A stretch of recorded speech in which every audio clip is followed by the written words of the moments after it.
आप बताइए सोनू निगम जी, आपसे ये बात कही गई कि नहीं कही गई कि आपको बहुत बड़ा कलाकार बनाएंगे? कही गई। और गुलशन जी ने आपकी इतनी एल्बम्स की, इतनी फिल्म्स की, आपको इतना इतना इतना ऊंचे मुकाम पे पहुंचाया। नमस्कार दोस्तों, कुछ दिनों से सोनू निगम जी जो हैं वो कैंपेन चला रहे हैं टी सीरीज और भूषण कुमार जी के प्रति। तो इस सिलसिले में मैं ये बोलना चाहती हूँ कि टी सीरीज ने आज तक हजारों कलाकारों को ब्रेक दिया है, जो कि आउटसाइडर्स हैं, जो इंडस्ट्री से नहीं जुड़े हुए। उसमें म्यूजिक डायरेक्टर्स हैं, सिंगर्स हैं, लिरिसिस्ट हैं, एक्टर्स हैं, डायरेक्टर्स हैं। मैंने खुद अपनी डायरेक्टेड फिल्म यारियां में 10 न्यू कमर्स को चांस दिया। उसमें से 4 लोग, नेहा कक्कड़, रकुलप्रीत सिंह, हिमांश कोहली और कंपोजर आर को आज बड़े हो चुके हैं। और सोनू निगम जी से मैं ये पूछना चाहूंगी कि वो बोल रहे हैं कि इंडस्ट्री में टैलेंट को सही दिशा नहीं मिलती। तो सोनू जी, आप तो लेजेंड है, आप तो बहुत बड़े कलाकार हैं। आपने आज तक कितने लोगों को चांस दिया है? आप तो बहुत बड़े लेजेंड है, आप तो कहीं से भी लोग, आपके पास तो कितने लोग आते होंगे कि सोनू जी हमारी मदद कर दीजिए, मेरे बेटे की मदद कर दीजिए, मेरी बच्ची की मदद कर दीजिए, हमें मिलवा दीजिए टी सीरीज में, हमें चांस दिलवा दीजिए। आप तो आज तक टी सीरीज में नहीं आए कि इसको चांस दे दो, इसको मैं, ये बहुत बड़ा टैलेंट है, इसको आप चांस दीजिए। आपने तो कभी किसी को चांस दिलवाने की बात नहीं की। आपने ना ही कोई टैलेंट आज तक इंडस्ट्री में इंट्रोड्यूस किया। तो एक बात मैं आपको बता दूं सोनू निगम जी, कि सोशल मीडिया पे कैमरे के पीछे छुप के बोलना बहुत आसान है, पर आपने खुद ग्राउंड लेवल पे कितने टैलेंट को आगे बढ़ाया? किसी को भी नहीं। अपने सिवा, अपने आप को छोड़ के आपने किसी भी टैलेंट को इंडस्ट्री में चांस नहीं दिया।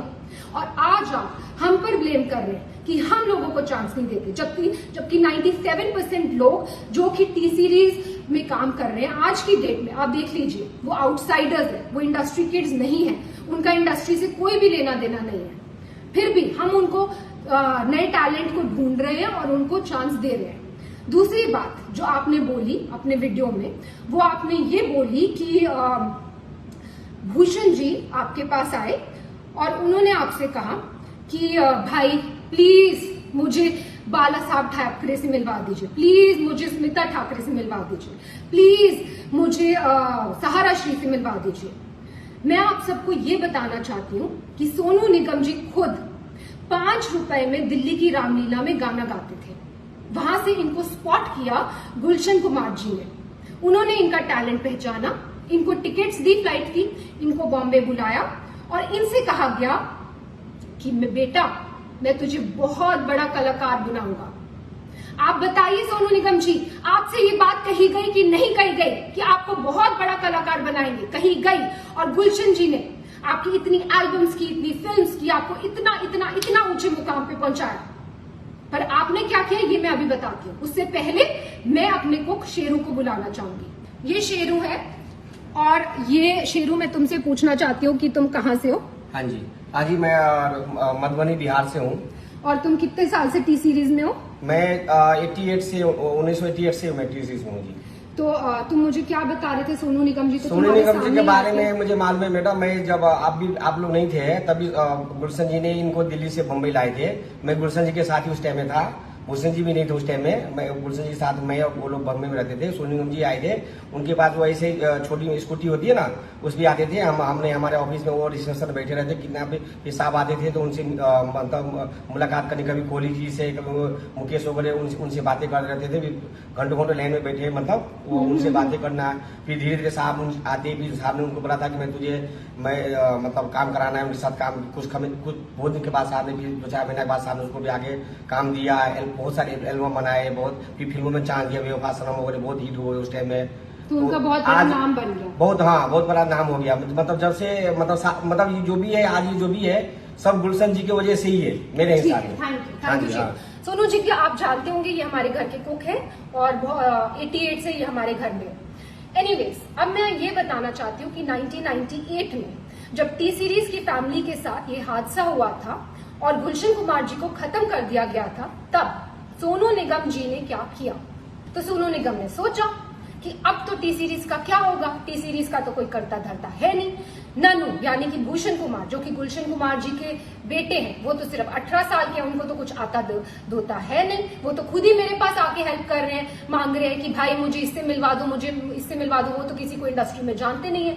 तो ये कंपनी तो खत्म होने वाली है, तो भाई मैं पहले अपने आप को सेफ गार्ड कर लूं। तो इन्होंने जाकर एक दूसरी म्यूजिक कंपनी के साथ, इनकी मतलब कोई भी वो नहीं थी, कोई भी इनको थैंकफुलनेस नहीं थी कि टी सीरीज ने मुझे इतना आगे बढ़ाया। आज टी सीरीज फैमिली में इतनी बड़ी प्रॉब्लम आई है तो मैं इनके साथ खड़ा रहूं, मैं भूषण की हेल्प करूं और उसको मिलवाऊं लोगों से। रादर ये तो खुद दूसरी कंपनी के साथ जाकर इन्होंने एल्बम कर ली और भूषण इनके पास आकर मदद मांग रहे हैं कि भाई मुझे ये कर दे, वो कर दे। और इस मदद का एहसान ये आज जता रहे हैं, वीडियो बनाकर जता रहे हैं कि तूने मुझसे ये मदद मांगी। एनीवेज, तो भूषण जी ने इनसे मदद मांगी कि भाई प्लीज मेरे लिए दीवाना एल्बम कर दो, क्योंकि ये तो भाई पूरी तरह से एहसान फरामोश होकर दूसरी कंपनी में चले गए थे। और इन्होंने जब अब इन्होंने एटीट्यूड दिखाया कि वो मेरे सामने आए, मुझसे मदद मांगे, और मदद इन्होंने करी भी और उसका भी एहसान जता रहे हैं। इन्होंने दीवाना एल्बम करी, ठीक है। फिर उसके बाद इन्होंने जो वीडियो में दूसरी बात कही वो ये कही है कि भूषण जी ने इनसे मदद मांगी कि भाई मुझे अब्बू सलीम से बचा ले। अब मैं आपसे ये पूछना चाहती हूँ सोनू निगम जी कि अब्बू सलीम से बचाने के लिए भूषण जी आपके पास क्यों आए? प्लीज इस बात पे तहकीकात की जाए। क्या सोनू जी के रिश्ते थे अब्बू सलीम से? डेफिनेटली थे, तभी तो वो उनके पास मदद मांगने आए। और इन्होंने खुद अपने वीडियो में बोला है कि वो उनके पास मदद मांगने आए।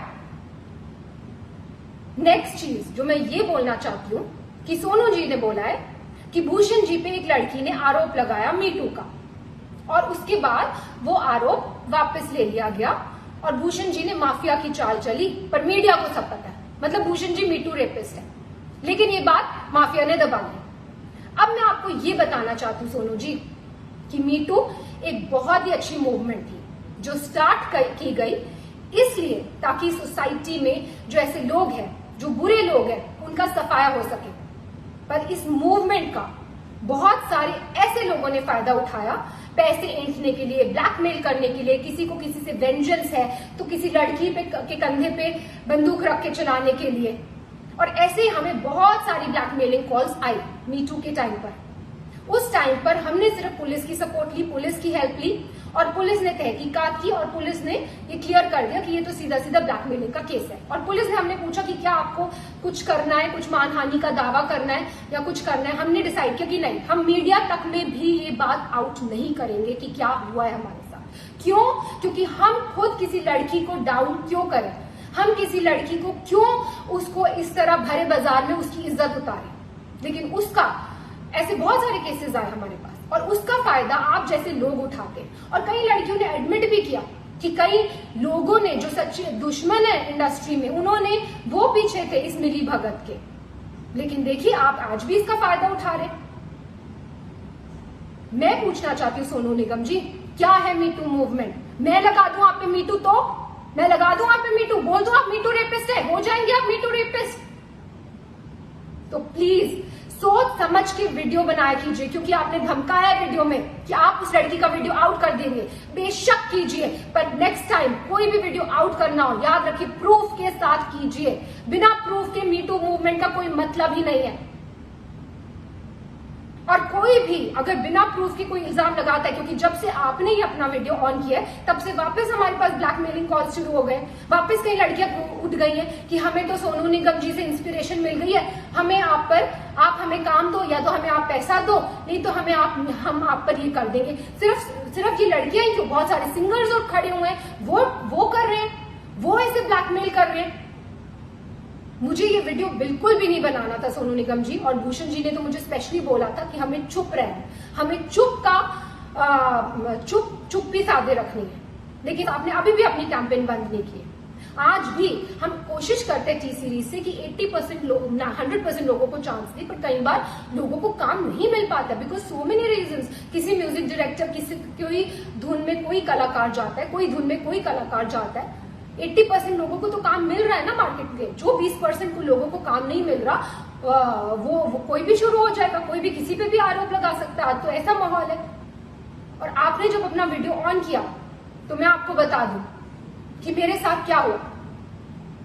मेरे हस्बैंड के against death threats, social media पे डेथ थ्रेट्स, मेरे लिए रेप थ्रेट्स और मेरे बच्चे के लिए थ्रेट्स। मैं क्यों सहूं ये सब? मैं क्यों सहूं अपने बच्चे के लिए थ्रेट्स? और अभी भी आपकी कैंपेन बंद नहीं हुई है, अभी भी आपकी कैंपेन जारी है। आप इतने सारे सिंगर्स को अभी भी इकट्ठा कर रहे हैं और उनको एक गठबंधन बना रहे हैं और उनको बहका कर जिनको काम नहीं मिल रहा फॉर वट एवर रीजन्स, उनको काम इस बात में लगा रहे हैं, इस पब्लिसिटी लेने के ये मुद्दे में लगा रहे हैं कि उनके आपके साथ मिल जाए और टी सीरीज को हम कैसे खत्म कर दें, भूषण कुमार को हम कैसे खत्म कर दें। एक बात मैं आपसे कहना चाहूंगी सोनू निगम जी, आप किस टाइप के हैं ये तो आपकी बीवी ने क्लियर कर दिया था। उन्होंने खुद आप पे, आपको याद है, आपकी बीवी ने खुद आप पे इल्जाम लगाए हैं। प्लीज याद कीजिए उन इल्जामों को। आपने पब्लिकली जो आपकी बीवी ने आप पे इल्जाम लगाए थे और फिर आप दूसरों पे इल्जाम लगाइए।